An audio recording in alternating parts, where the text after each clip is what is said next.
Les finales. De quoi rendre fou n'importe qui, ou d'avoir une passion, une vocation à y vouer sa vie.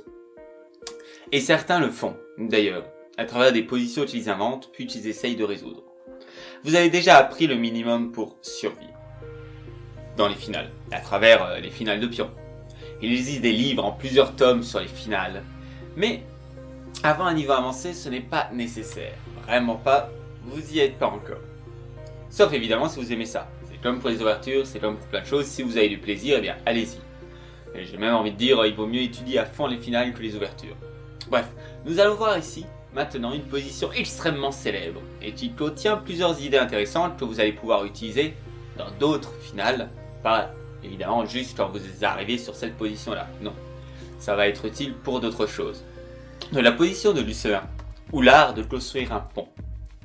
C'est inspiré par un joueur du 15e siècle, 15-16e siècle, qui est l'auteur du plus vieux livre d'échecs qui nous est parvenu. 1497. Voilà. Bon, cette position ne vient pas de ce livre-là. Elle est un peu anachronique.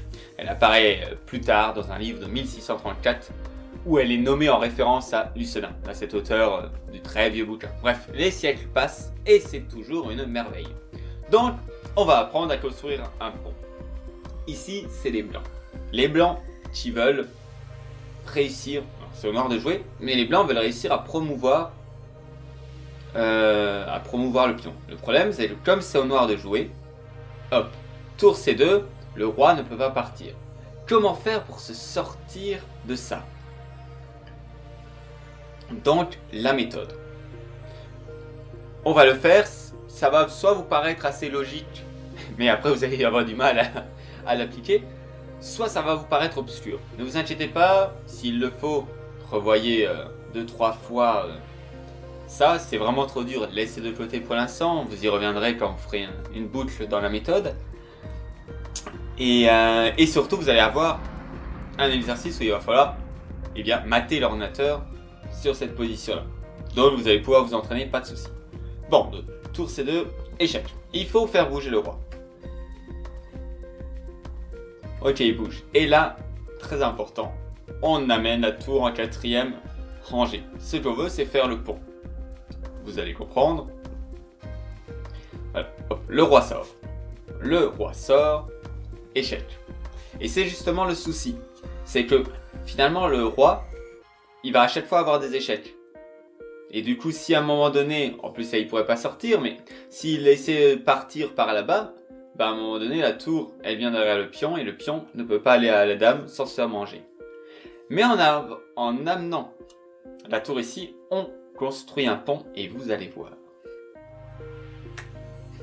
Échec, ok, on se dit, ah bah oui, c'est le souci, le roi il peut pas aller là. Manger. Hop, petite manœuvre. Et maintenant, et ça c'est, si vous arrivez à comprendre ce qui se passe là, vous faites un bond. Vous faites un bond. Parce qu'à partir de là, l'échec, on peut mettre la tour devant. Et du coup, c'est bon. Si ça s'échange, il y a pas de souci. On a Notre-Dame. Ok. Dans le pont il est là. On crée un sorte de pont pour que le roi puisse sortir. Ou une barrière si on est du côté des noirs. Reprenons depuis le début. À partir de là. Donc l'objectif, c'est d'arriver à sortir le roi et à interposer notre tour entre notre roi et la tour adverse, pour éviter d'avoir des échecs. Voilà, d'ailleurs échec ici, si le roi vient ici, c'est pas un problème, on a tour 8 et on peut aller à la dame. Donc, tac, on a une tour très important ici, il faut que ce soit au bon endroit. Hop, voilà, et on peut amener notre roi. Échec, pof, pof, pof. Vous voyez ce truc très particulier? Échec, c'est pas des répétitions de coups, c'est à chaque fois nécessaire pour arriver au bon endroit. Il faut que le roi soit derrière le pion. Je vous laisse un petit peu digérer tout cela. Vous allez avoir un exercice pour l'appliquer. C'est important, c'est vraiment des bases, ce sont des fondations. Et bon, beaucoup de joueurs peuvent connaître le nom, mais les joueurs ne savent pas forcément l'appliquer. Et ça va vraiment faire une différence. fur et à mesure des positions comme ça, des études. Et ça doit faire partie de votre bagage à un moment donné. Voilà pour la position de l'Usena. Je vous laisse bosser et à très vite.